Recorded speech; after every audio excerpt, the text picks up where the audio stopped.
Olá, começa agora mais um OAB Entrevista. Seja bem-vinda, seja bem-vindo. A semana de trabalho na Ordem dos Advogados do Brasil foi marcada por seminários, audiências públicas, eventos e mais uma reunião do Conselho Pleno. Virtualmente, conselheiros e conselheiras federais debateram pautas importantes para a advocacia do país. O Conselho Pleno da OAB Nacional aprovou por unanimidade a proposta para encaminhamento de ofício ao Supremo Tribunal Federal e ao Conselho Nacional de Justiça, solicitando mudanças nas normativas que regulam o plenário virtual e as sessões virtuais dos tribunais brasileiros para garantir a possibilidade de sustentação oral em tempo real para a advocacia nos julgamentos remotos. A relatora da proposição no Pleno, conselheira federal Luciana Matar, defendeu a manutenção das normas que permitem as sustentações orais gravadas. Todo esse processo de desenvolvimento do julgamento virtualizado, da sua origem até o contexto da presente pandemia, foi objeto de reflexões, tanto por parte dos advogados como pelos próprios ministros da Suprema Corte. Naturalmente, as adequações às novas tecnologias devem ser levadas ao debate em ambiente democrático, mormente para que sejam resguardados os princípios albergados pela ordem constitucional. No passado, as sentenças seriam nulas porque datilografadas e não escritas à mão.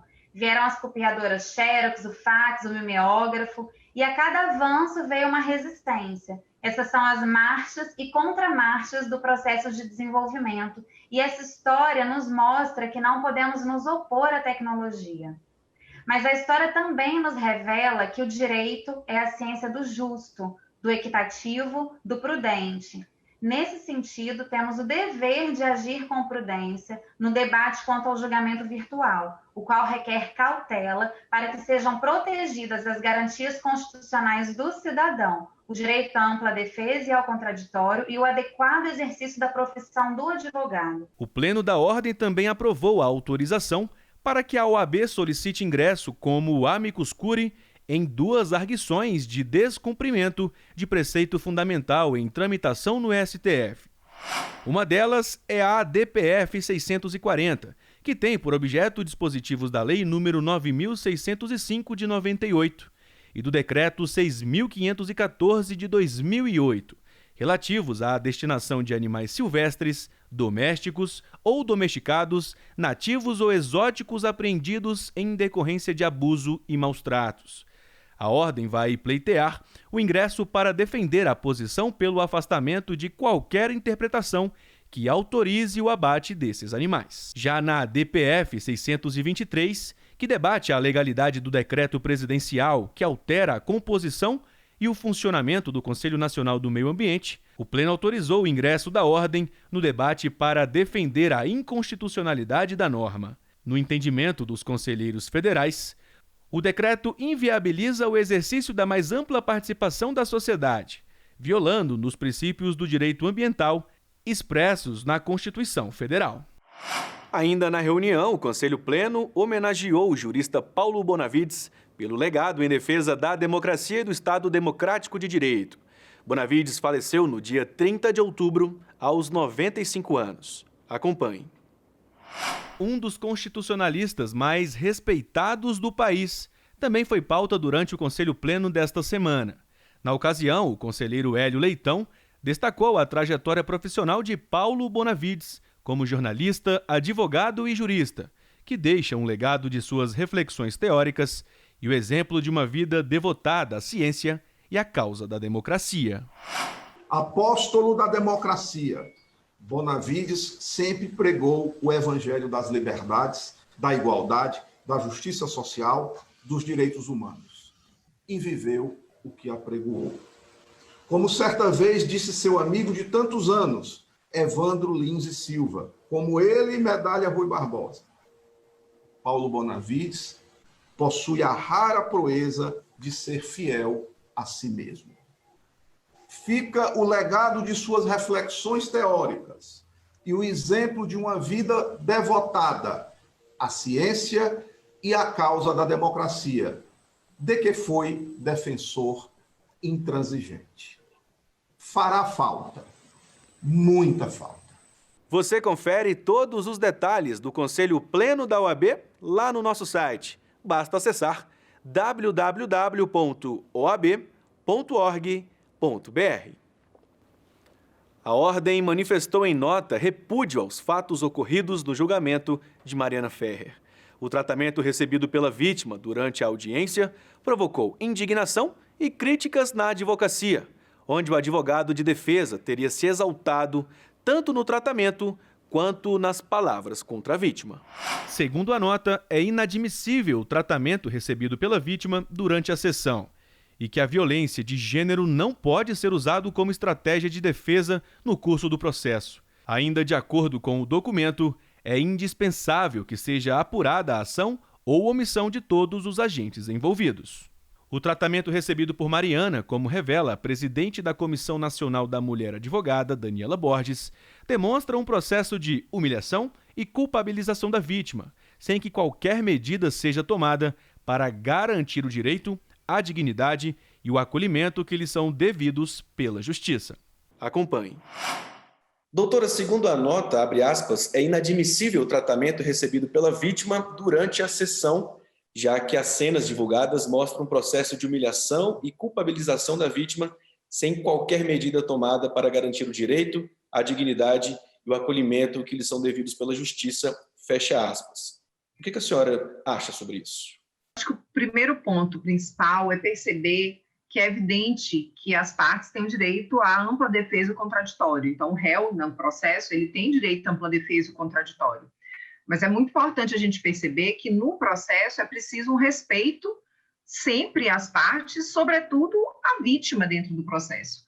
E o advogado, a maneira como ele se dirigiu à Mariana, as palavras que ele usou, foram palavras ofensivas, a humilhando, dentro de um contexto de gênero. Por isso que a gente diz, né, na verdade, houve uma prática de uma nova violência contra a Mariana, uma violência de gênero, sobre efetivamente que roupa ela deveria usar para que não pudesse, né, ser vista de uma determinada maneira. Né? Ou seja, é todo um preconceito misógino que existe, foi naquele momento reproduzido, culpabilizando a vítima. Tem um trecho que, para mim, assim, é muito forte, que é quando ele fala, não, Deus me livre que eu tivesse uma filha como você. Ou seja, o tom da defesa e a forma, né, como a defesa foi feita, não foi apenas no sentido de tentar ali construir uma argumentação de que o réu, né, não teria praticado, não teria responsabilidade, não. Foi no sentido de atacar a vítima, de culpabilizar a vítima, né, ou seja, de agredi-la dentro de uma estratégia de defesa. E é isso exatamente que é o excesso que humilha, que é o excesso que fere a dignidade, feriria de qualquer pessoa, feriu naquele caso da Mariana, e por isso o repúdio, né, da Comissão Nacional da Mulher Advogada. A senhora acredita, então, que houve um exagero? Não é só um exagero, né? Houve a prática de violência de gênero. Quando ele traz fotos dela, quando ele tenta trazer uma contextualização que, de alguma maneira, né, ela não seria uma mulher que poderia ser vítima daquele tipo de crime em razão da conduta dela, ou seja, né, como eu estava colocando, trazendo conceitos machistas e misóginos para atacar e ofender a vítima. Você olha, tem um momento que ela mesma diz, nem mesmo um réu, né, um assassino, não sei, uma avó, merece ser tratado assim. E ela ali era vítima no processo. E realmente, quando a gente assiste a audiência, a gente fica com a sensação de que ela é a acusada. E isso mostra bem o que acontece muito nos processos de crimes sexuais, que é essa culpabilização da vítima como uma estratégia de defesa processual. Há de se lembrar que não é um caso isolado. Já aconteceram outras vezes. Infelizmente, não, né? Claro que esse caso, ele é um caso extremo, Paulo, assim, né? E a coisa das imagens e a forma como foi. Então, sem dúvida nenhuma, é um caso emblemático. Mas, infelizmente, a gente assiste à utilização de formas, né, de desestabilizar as vítimas e, enfim, as mulheres nos processos, por meio dessas práticas de violência de gênero dentro de um contexto machista, misógino, depreciando a mulher, né, trazendo objetificação da mulher. E isso, infelizmente, a gente verifica especialmente nos processos de crimes sexuais, mas isso acontece de maneira geral. Assim, a gente identifica em várias situações. Eu vou dar um exemplo para você. Há um ano atrás, a gente teve um caso de um promotor que praticou uma violência de gênero contra uma defensora pública. Então, ele, ao iniciar o julgamento, ele vira para a defensora pública, ou seja, não era nem não era nem parte no processo, e ele diz para ela: não se preocupe não, doutora, a primeira vez com o negão não dói não. E ele faz isso abrindo, né, ali a fala dele como promotor para desestabilizar a defensora pública. E eu quis trazer esse outro exemplo dentro de um outro contexto, né, para dizer que essa situação da Mariana ela é emblemática por si só, é um desserviço que se presta do ponto de vista do desestímulo à denúncia no Brasil, mas, ao mesmo tempo, perceber que a prática desse tipo de violência de gênero para desestabilizar a mulher, né, como estratégia, dentro de diversos contextos acontece na nossa sociedade. Então, que a gente possa pensar nesse caso como uma forma da gente refletir efetivamente sobre o uso disso, sobre essa prática dessa violência normalizada contra a mulher.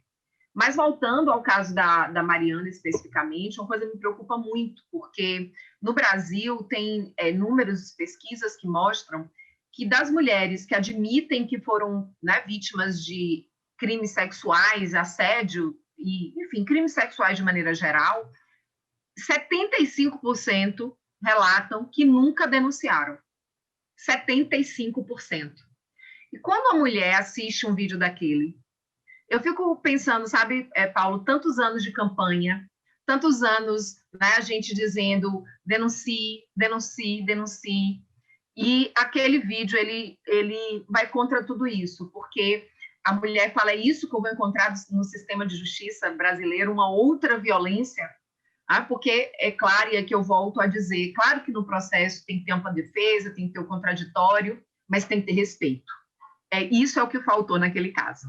Né? Então, é importante a gente perceber que, da mesma maneira que há o direito a ampla defesa ao contraditório, há o direito das partes a serem respeitadas. E Mariana não foi respeitada naquele caso, em sua dignidade como ser humano. Ninguém merecia ter sido tratado daquela forma.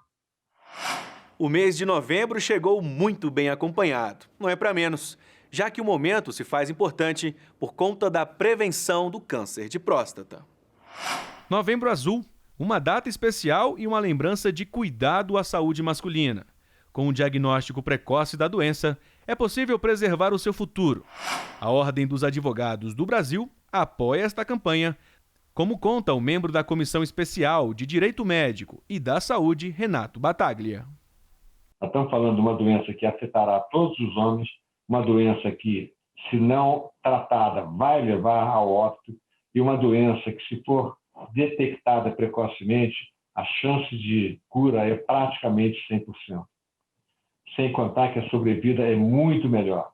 Você não vai passar todo aquele aperto, aquela dificuldade de uma cirurgia mais agressiva, porque o tumor está maior, ou um tratamento mais agressivo, seja com quimioterapia, com radioterapia, porque você, fazendo o diagnóstico precoce, você se livra disso e resolve de maneira mais rápida. Então, é muito mais que uma campanha, é uma conscientização. Quer dizer, os homens têm que entender que isso é uma realidade da qual não dá para escapar, então tem que fazer o exame, tem que se preservar, tem que se cuidar.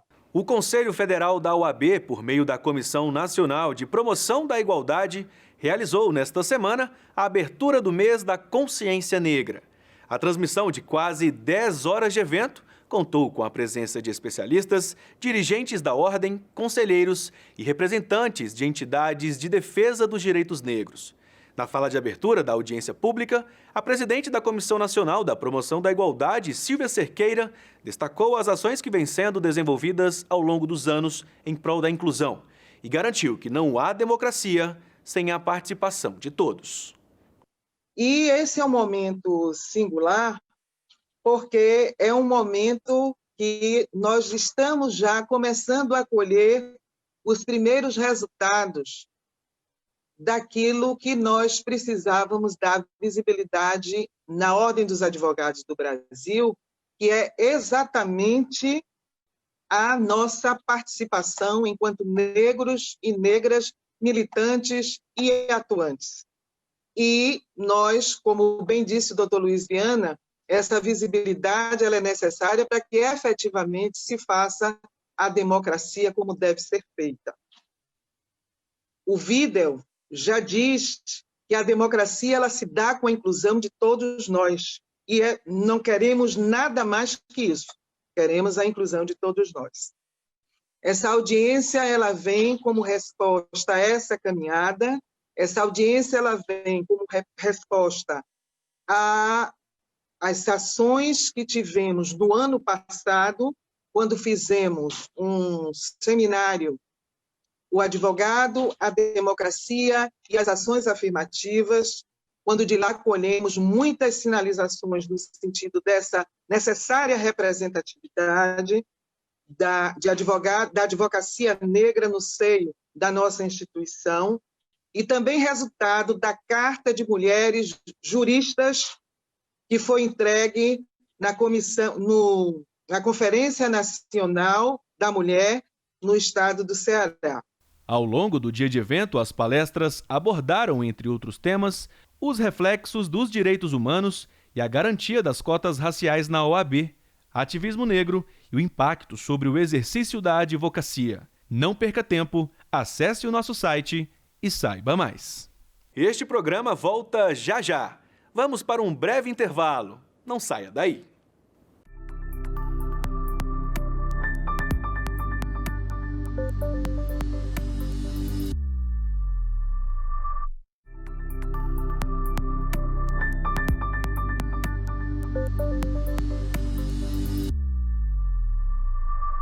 Estamos de volta.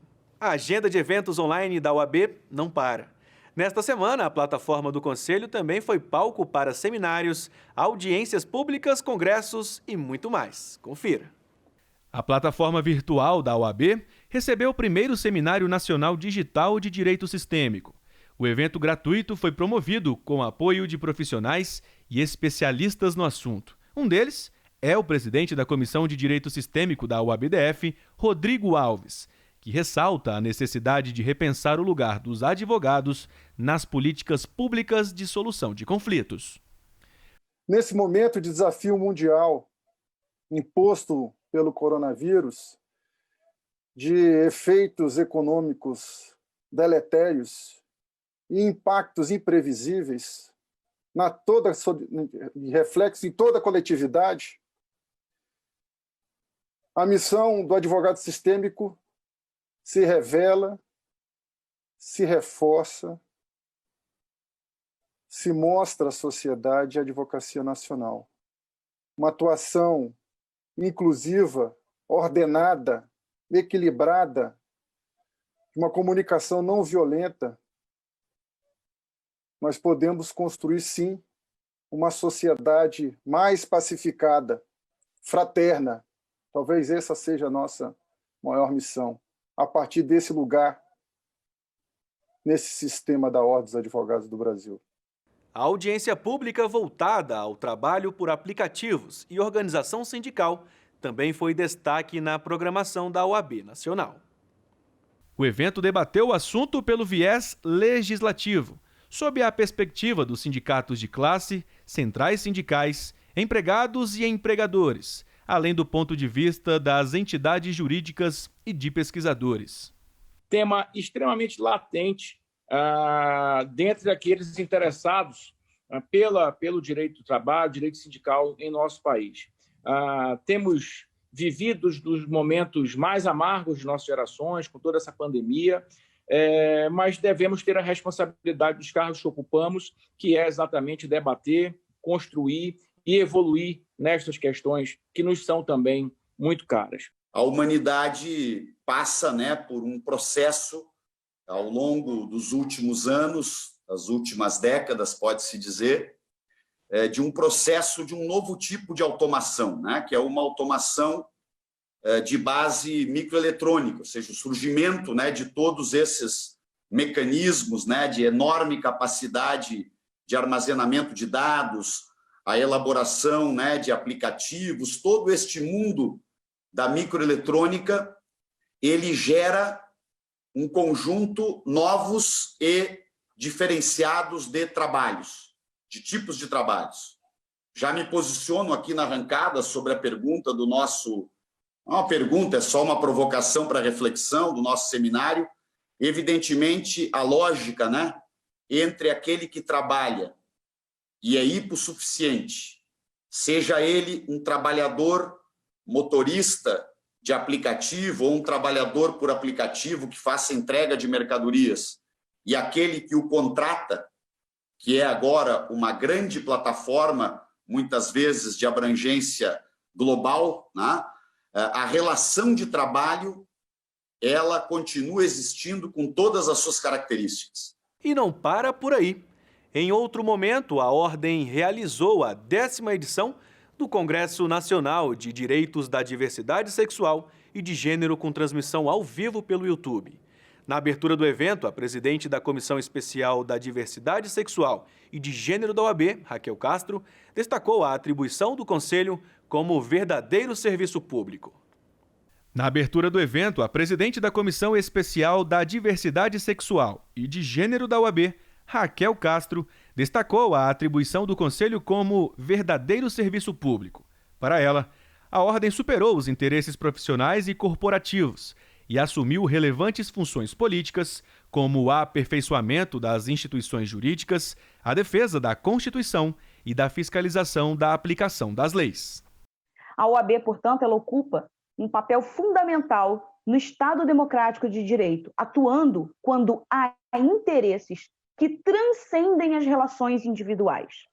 A defesa dos interesses de determinados grupos pode e deve ser feita através da OAB, quando estes interesses pertençam à coletividade como um todo. Os detalhes de como foram os 11 painéis e os debates em relação à política institucional e impactos da população LGBTI+, entre outros assuntos, você acompanha no nosso site. Não deixe de acessar. O presidente da OAB Nacional, Felipe Santa Cruz, participou da cerimônia de posse de Cássio Nunes Marques como ministro do STF. Além da atuação da magistratura, o novo ministro do Supremo exerceu a advocacia por 15 anos e foi integrante da Comissão Especial de Direito Eleitoral e Reforma Política da OAB. Este programa especial da OAB fica por aqui. Se quiser conferir tudo que a Ordem vem fazendo, não deixe de seguir a gente nas redes sociais. Eu fico te esperando. Tchau e até o próximo programa.